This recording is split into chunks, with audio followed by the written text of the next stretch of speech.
Makanya kuncinya cuma satu, terima kasih. Apa yang diterima? Kasih. Sadar itu kalimat itu, ya. Thank you. Saya nggak tahu karena saya tidak menyelami kalimat itu. Tapi terima kasih itu bahasa kita. Terima kasih, terima kasih. Apa yang kamu terima kasih? Itu keren banget.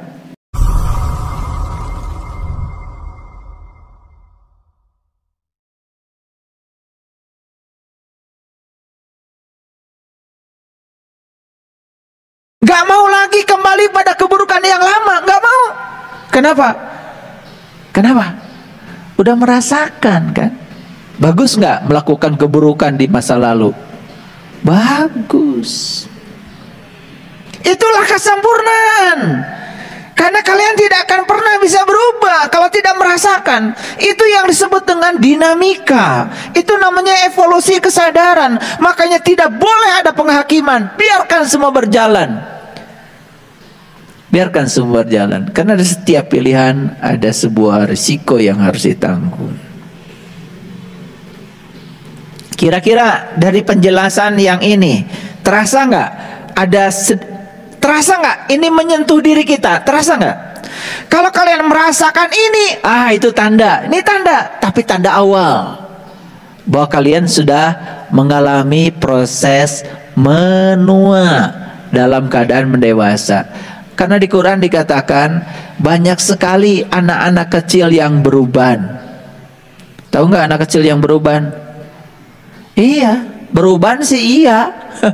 Tapi anak kecil artinya tidak mengalami proses evolusi. Fisik mengalami proses evolusi. Makin kolot. Tetapi kesadaran tidak mengalami perubahan.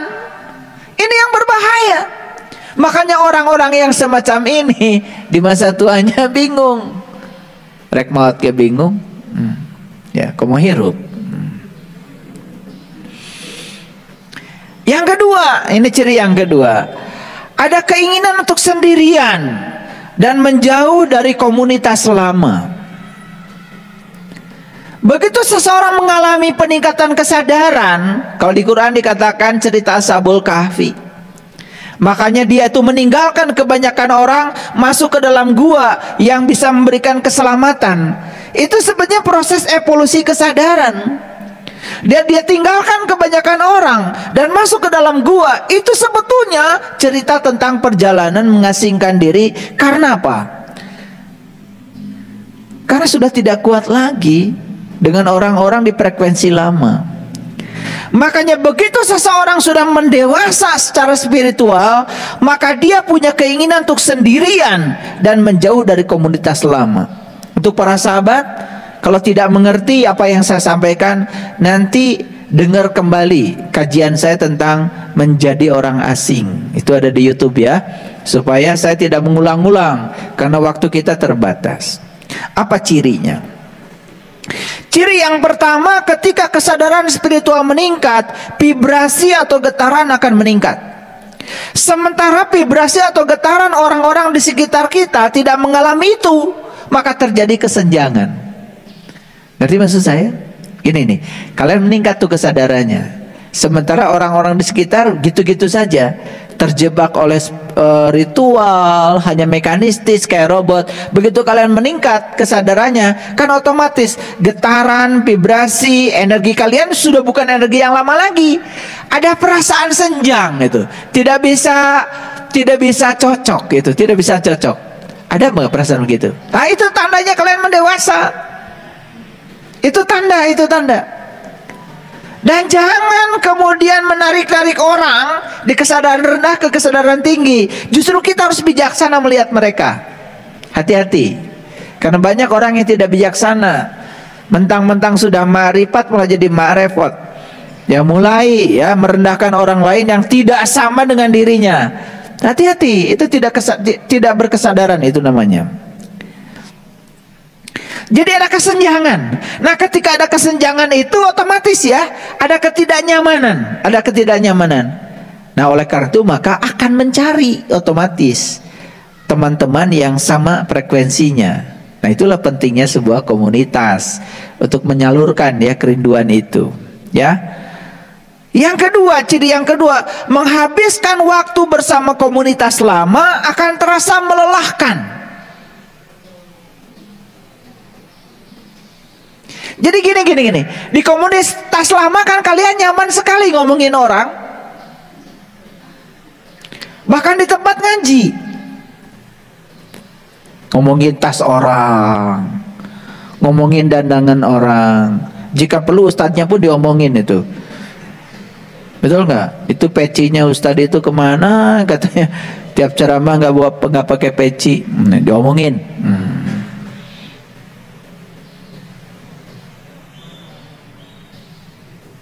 Apa aja dikomentarin. Datang yang baru terlambat. Wah, ibu itu terlambat. Jebian. Ada anak kecil yang nangis di pengajian, marah, merasa terganggu. Pokoknya baperan lah gitu. Nyaman saja di komunitas lama karena sama frekuensinya. Begitu memasuki kesadaran baru, ketemu dengan ibu-ibu yang ya gitulah. Sebetulnya kan saya bukan ngomongin orang, cuman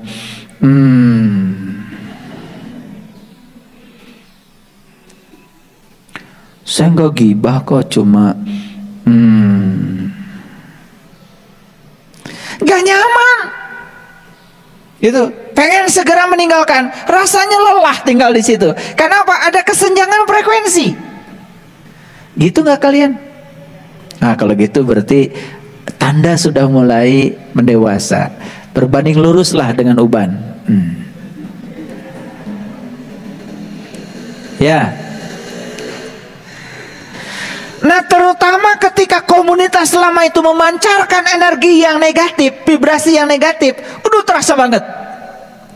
Maaf. Misalnya kita memasuki suatu kajian. Kemudian disampaikanlah kajian-kajian tentang pahala, surga, neraka, ya. Yang frekuensinya rendah. Kalau nggak nakut-nakutin, pasti ngiming-ngimingin. Nah gitu. Itu kan teori motivasi yang sangat rendah.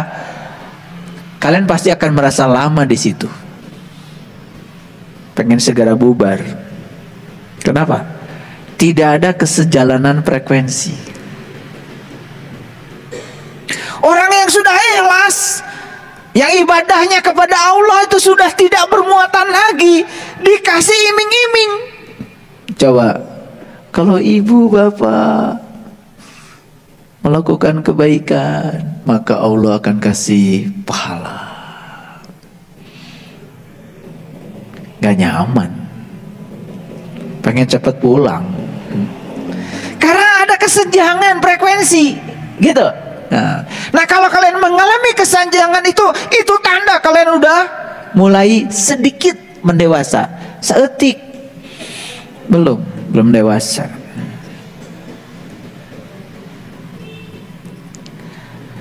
Bahkan lebih merasa nyaman menyendiri untuk mengimbangi frekuensi negatif tadi. Jadi kalau orang yang berkesadaran, begitu dia sudah berinteraksi dengan energi negatif, kemudian dia perlu waktu untuk mengasihkan diri, untuk menambah energi positif, untuk mengimbangi yang negatif. Udah kadang masuk tadi. Itulah pentingnya meditasi. Picenan. Komo ayo ngajak pasea mah. Sanajan kalian tidak ikut pasea, sedikit pun pasti terganggu kan? Sudah pasti masuk energi negatif. Perlu sendiri untuk mengimbangi energi negatif itu dengan energi positif. Merasa nyaman dengan orang yang baru dikenal, padahal baru dikenal. Ada kerinduan, tapi dengan yang sudah lama dikenal, sekalipun itu satu darah, sekalipun itu keluarga, kalau tidak ada kesamaan frekuensi, ada kesenjangan frekuensi, tidak ada kerinduan. Jadi kerinduan itu memang akhirnya tidak bisa dipaksakan. Tidak bisa harus rindu. Tolong rindu ya sama saya ya. Nggak bisa. Rindu itu harus terjadi karena vibrasi, karena frekuensi, karena ada kesamaan frekuensi.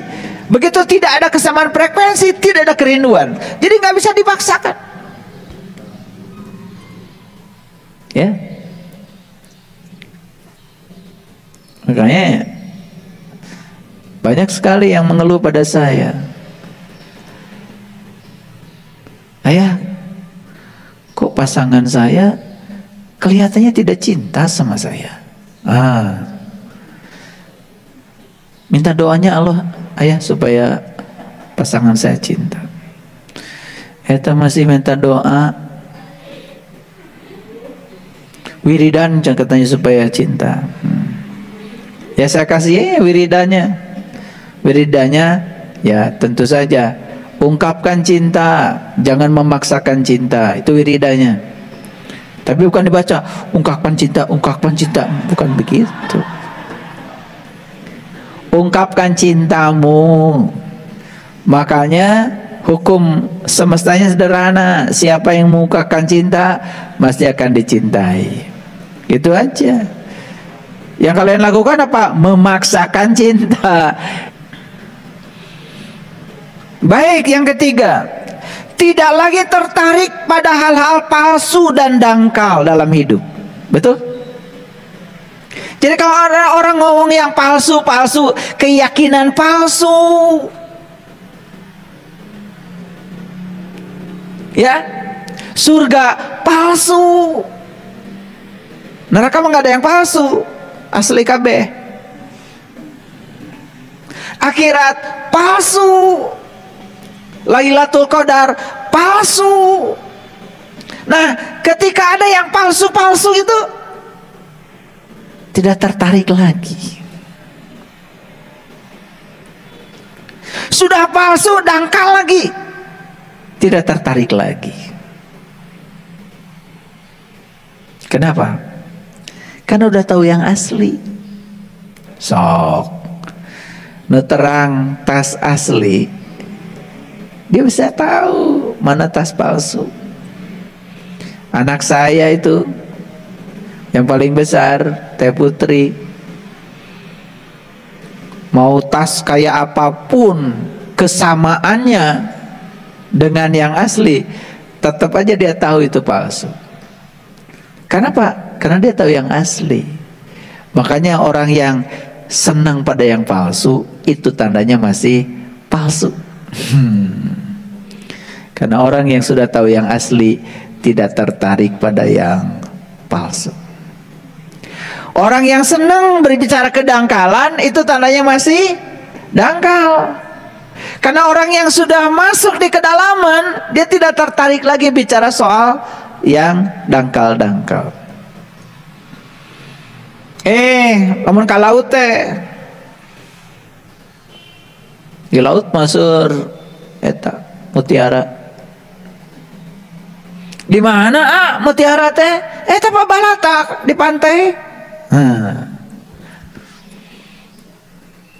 Oh mohon eta teh mutiara tuh, karena tidak tahu mutiara, tertarik pada cangkang mutiara. Tapi orang yang sudah tahu mutiara mah di pantai itu mutiara mah adanya di kedalaman. Betul nggak? Iya, dia tidak akan tertipu. Ulangi ya, ulangi. Orang yang masih tertarik pada hal-hal palsu, berarti dia masih palsu, belum tahu yang asli.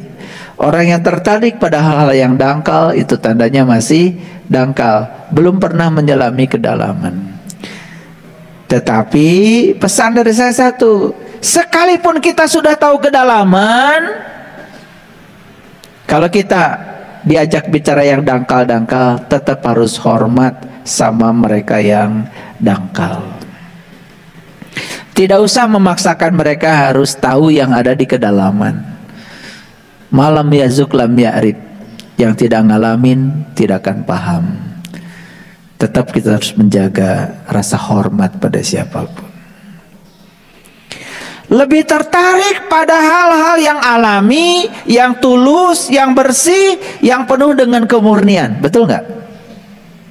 Senangnya yang alami. Tahu alami? Alami itu nggak dibuat-buat, gitu. Alami aja. Kalau mau senyum, alami aja. Nggak usah 2 senti ke kiri, 2 senti ke kanan, nggak usah. Ya memang bibirna berat sabelah kumaha. Ya seadanya aja, alami aja. Karena keikhlasan itu tidak bisa diukur dari simetrinya bibir, nggak bisa. Jadi alami, tulus, bersih. Kalau datang ke rumah saya, kemudian di rumah saya ngerepotin, nggak usah. Ayah, mohon maaf ngerepotin. Ya memang kamu ngerepotin. Nggak usah banyak ngomong gitu deh. Udah aja, bantuin. Piring kotoranmu ya ke dapur kan, paling tidak walaupun tidak dicuci ya ke dapur kan atuh. Iya mah ayo punten ngerepotkeun tapi teu ngalakokeun naon. Bika sebelen. Itu namanya maaf ya, maaf. Jadi tertarik pada hal-hal yang alami, tulus, bersih, penuh kemurnian. Ngerti maksud saya? Iya. Habis makan, ya maaf ya ngerepotin. Bukan gitu. Bawa piringna ke dapur, bersihkan ke sorangan. Nggak usah ngomong maaf ngerepotin. Memang ngerepotin. Apalagi nggak mau ada kontribusi apa-apa. Ngerti maksud saya? Coba belajar yang alami deh. Itu saya kadang-kadang lihat orang katanya ngaku spiritualnya tinggi, nyimpan bekas minum aja, hanya bekas minum. Eta cangkangna tinggal piceun. Maaf ya ngerepotin. Bekas minum di dinya nya ngerepotin. Ini maksud saya. Coba yang palsu-palsu gitu tuh, aduh, jangan terlalu banyak basa-basi deh. Ngerti maksud saya? Ini harus saya omongin karena kadang-kadang ngaku spiritual tinggi tapi yang gitu aja nggak jelas. Kalau datang ke rumah orang jelas merepotkan, nggak usah minta maaf merepotkan, tinggal bantu supaya tidak terlalu repot. Gitu, tuh rada dewasa. Cing tong jika budak letik wae tuh. Selanjutnya, lihat saya semua. Ciri spiritualnya sudah berevolusi, mendewasa, kesedihan yang mendalam, mudah hanyut dalam penderitaan orang lain yang kesusahan. Jadi kalau kalian lihat orang susah, menderita, biasa-biasa wae, komo ngabantu mah ngarasakeun we kasusah batur eueuh. Duh, hayang nyiwit. Kudu diciwit juga namanya tanu kitu. Mengaku sudah dewasa, mengaku sudah banyak majelis taklimnya, syar'i banget. Tetapi cara memperlakukan orang lain seperti itu, tidak peduli pada kesusahan orang. Jangan mengatakan kita sudah mendewasa. Sekarang saya mau nanya jujur nih, ada nggak kesedihan mendalam, mudah hanyut dalam penderitaan orang lain, terutama melihat yang ada nggak? Ada aja, walaupun belum membantu itu udah bagus itu. Lebih bagus lagi, bukan sekedar ada, tetapi ingin membantu meringankan penderitaan orang lain. Karena apa? Semua makhluk hidup itu cuma dua keinginannya. Satu, memperoleh kebahagiaan. Yang kedua, terbebas dari penderitaan. KBG sami kahayangna dengan dua, ingin mendapatkan kebahagiaan dan terbebas dari penderitaan. Paham? Oke. Nah, menyadari begitu banyak penderitaan di muka bumi, ingin membebaskannya. Lihat saya semuanya. Lihat anak-anak tidak sekolah. Ada nggak rasa empati dalam diri? Ada? Lihat orang-orang yang susah memperoleh makanan, bahkan tidak punya makanan, sementara di rumah kita makanan berlebihan. Ada nggak rasa empati itu? Bukan sekedar ada,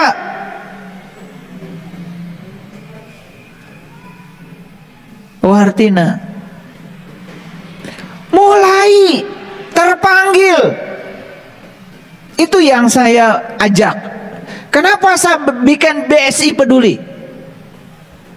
Sekarang tiap bulan berapa banyak anak yang kita bisa bantu, walaupun belum besar, tetapi sudah ada yang kita bantu, dan saya bisa melihat kebahagiaan mereka, dan itu kebahagiaan Allah. Itu persembahan kita kepada Allah yang sebenarnya. Ayo kita semangat. Kalau bikin sesuatu jangan hangat-hangat. Tai ayam apa? Nggak sopan ya. Sebetulnya semua kotoran juga pertama keluar makan hanet. Lain tai ayam unggul. Saya nggak tahu yang bikin peribahasa itu gimana. Mungkin kalau hangat-hangat tai orang kan menjadi kurang enak ya. Hangat-hangat tai ayam gitu aja. Ya, jangan cuma sebentar hangatnya itu kemudian hilang kembali hangatnya. Itu semangat itu harus terus ada, karena yakin setiap pemberian itu akan berbuah penerimaan. Makanya kuncinya cuma satu, terima kasih. Apa yang diterima kasih. Sadar itu kalimat itu. Ya. Thank you. Saya nggak tahu karena saya tidak menyelami kalimat itu. Tapi terima kasih itu bahasa kita. Terima kasih. Terima kasih. Apa yang kamu terima kasih. Keren banget. Itu bahasa leluhur kita tuh keren banget. Yang kedua, merasa bertanggung jawab untuk mengambil bagian dan misi yang menyelamatkan orang-orang yang menderita. Jadi kita harus masuk dalam misi itu. Jadi saya membuat komunitas namanya Bumi Spiritualis Batul Yakin. Ada visinya, ada misinya. Dan misi yang paling utama adalah menebar cinta kasih dan kebahagiaan. Menebarkan harmoni dan toleransi. Makanya itu tercermin ya dalam ragunya Mars is Batul Yakin. Dan itu sesekali ya kalau lihat YouTube, coba kalian ikut nyanyi biar semangat ya. Nggak apa-apa sendiri juga di rumah, nggak usah nunggu milad. Nyanyi, selami itu maknanya ya, menebar cinta kasih dan kebijaksanaan. Itu salah satu misinya. Yang kedua apa? Ya, membangun toleransi dan harmoni. Itu. Ayo ikut terlibat di sini. Ikut merasa bertanggung jawab untuk mengambil bagian dalam misi menyelamatkan orang-orang yang menderita. Tong cicing wae. Ayo nyonyoh HP. Cicing wae. Ayo keluar dari sarangnya. Lakukan sesuatu mumpung masih bernapas. Lakukan sesuatu sekarang.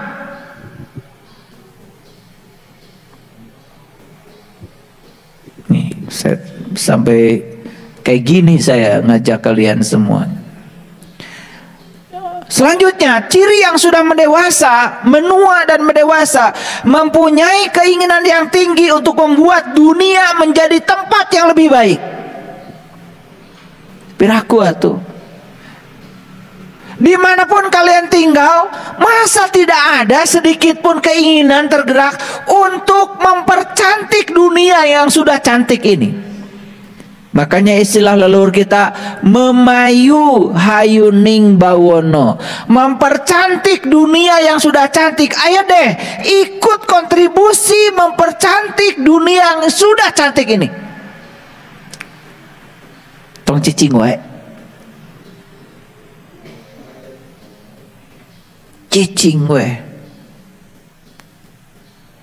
Karena tidak cukup dengan memenuhi kebutuhan diri sendiri. Memenuhi kebutuhan diri sendiri istilahnya apa kemarin? Kemelekatan bukan? Kita harus punya cinta kasih. Bedanya apa cinta kasih dan kemelekatan? Kalau cinta kasih itu bertumbuh pada orang lain, kalau kemelekatan bertumbuh pada diri sendiri.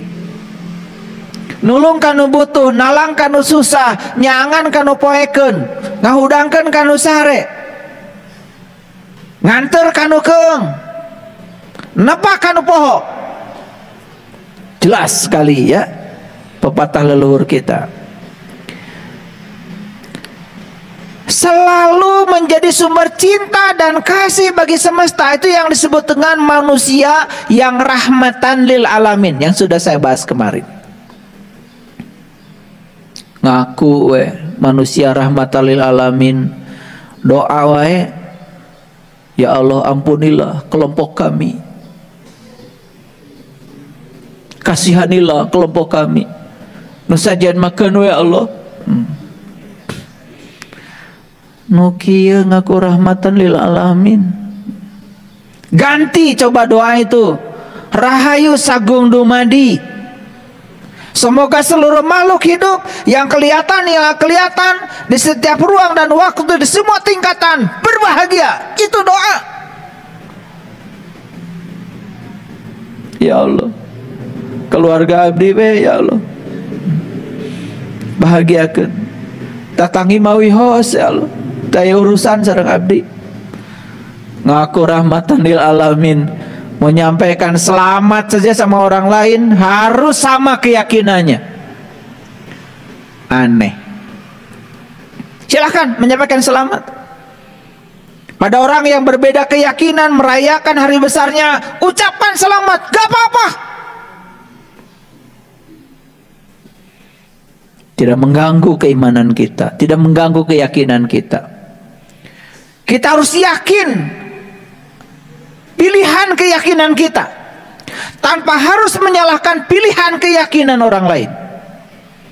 Itu namanya toleransi.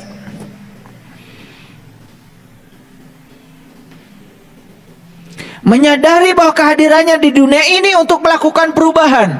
Kita datang ke semesta ini untuk melakukan perubahan.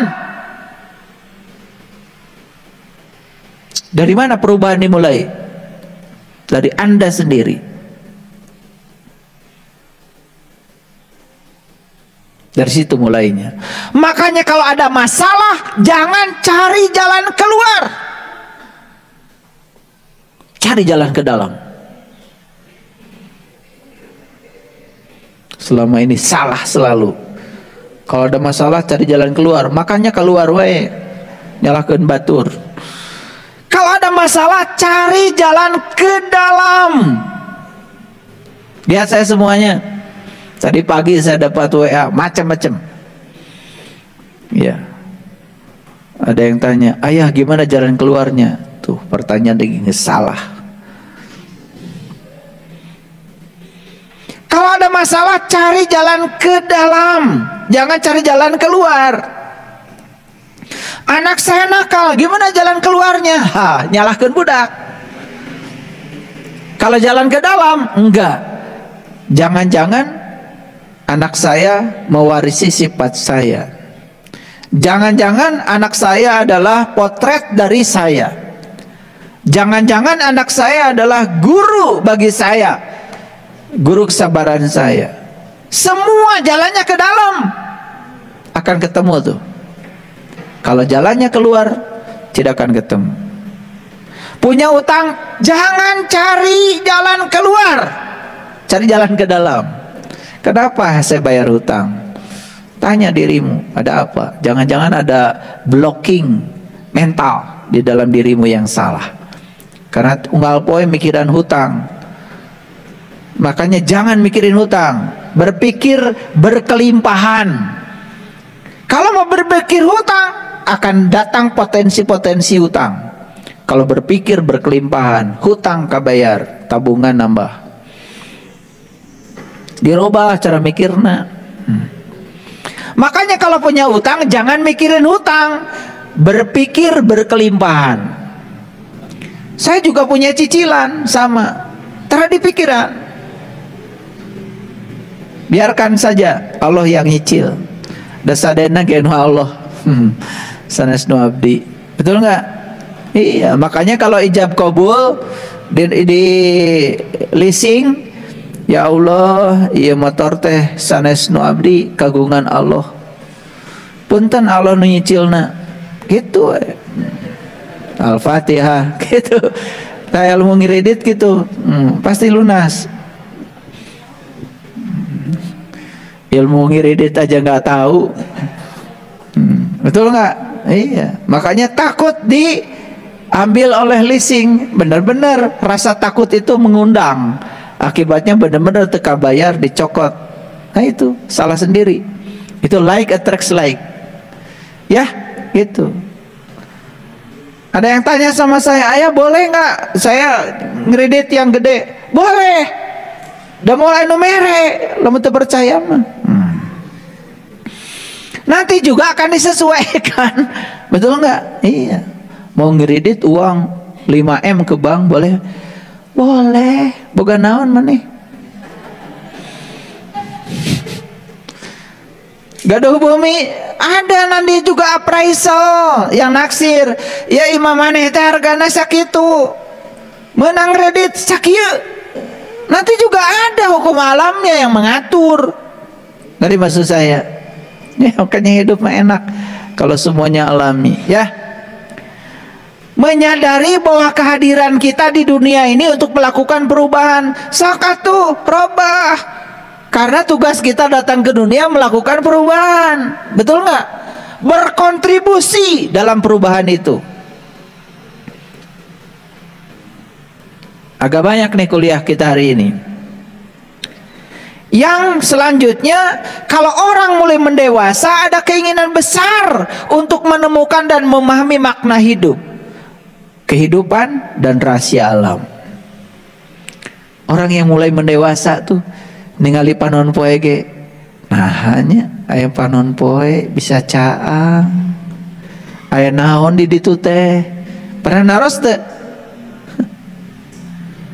Kantos naros teh bu? Udang sare teh ngadona maka-makan. Itu panon poe geus caang ge teu kapikiran teh. Naon panon poe teh naha caangna ka dieu. Kalau orang yang berpikir, subhanallah. Ada apa sih di matahari? Oh, ternyata di matahari itu ada reaksi fisi, ada reaksi fusi, ada reaksi nuklir. Terjadi pembelahan atom-atom hidrogen. Semacam nuklir lah di sana itu. Suhu di matahari 1.000.000 derajat Celcius. Mikir deui tanu sadar mah. Ari jarak tidunya ka panon poe saberapa jauh? Nuhun Gusti. Dunya teh geuningan teu caket, ka panon poe mun caket mah 1.000.000 derajat. Kabeuleuh meureun urang teh tutung kabeh. Betul enggak? Jadi Allah memilih tempat kehidupan ini begitu nyaman. Dari sana mah sinar matahari teh panas, nepi ka dieu mah haneut. Beda kan panas jeung haneut? Ai panas menyilakakeun ari haneut mah ngabetahkeun, betul enggak? Di situ teh baru mulai nuhun Gusti, luar biasanya Gusti teh nyaahna ka abdi. Abdi teh dilahirkeun teh di dunya sanes di planet anu deukeut ka panon poe.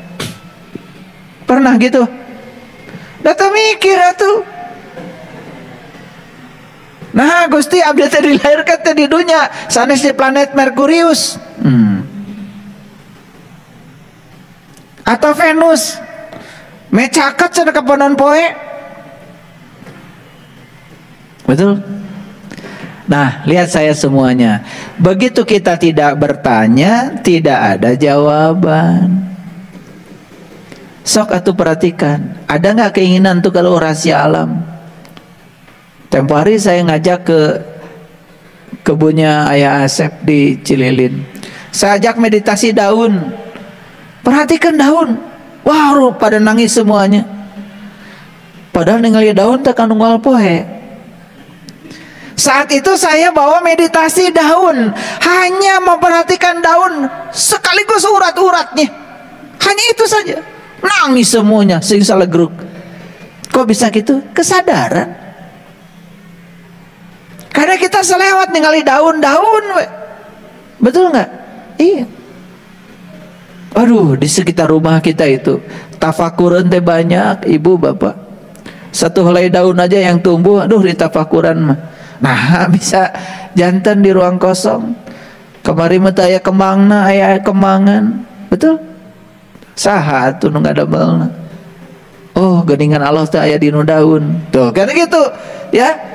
Jadi kemanapun kau memalingkan wajah, di situ kau akan dapati Allah. Karena Allah itu nyatu dengan ciptaannya. Lihat saya semuanya. Kalau tangan saya ini luka, luka, nyeri tak? Kan kita bilangnya apa? Tanganku sakit. Ulangi. Nih, di dapur lagi motong bawang, set, luka tah. Apa yang dikatakan oleh kita? Kunaon eta ibu kok pandanganna diparban? Tangan saya sakit, tanganku sakit. Saya mau nanya, hari aku di mana?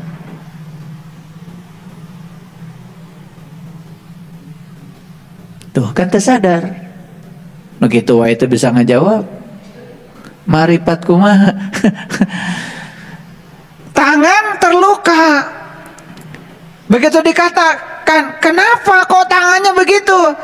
Tanganku sakit. Pertanyaan saya, aku di mana? Sok jawab.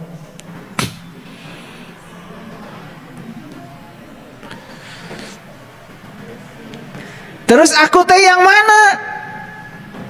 Kenapa bilang tanganku sakit? Apakah aku itu tangan? Apakah tangan sama dengan aku? Tuh. Tidak nyawa, gengs, liar. Betul nggak? Kalau di tapakuran, tanganku sakit dengan kesadaran. Aku teh yang mana? Apakah aku di tangan?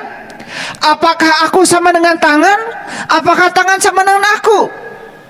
Kok ketika tanganku sakit, aku terlibat? Jadi aku di mana? Ayo. Tuh, aku bukan tangan. Tetapi aku memiliki tangan. Dan tangan bukan aku. Tapi aku selalu eksis di setiap ciptaannya.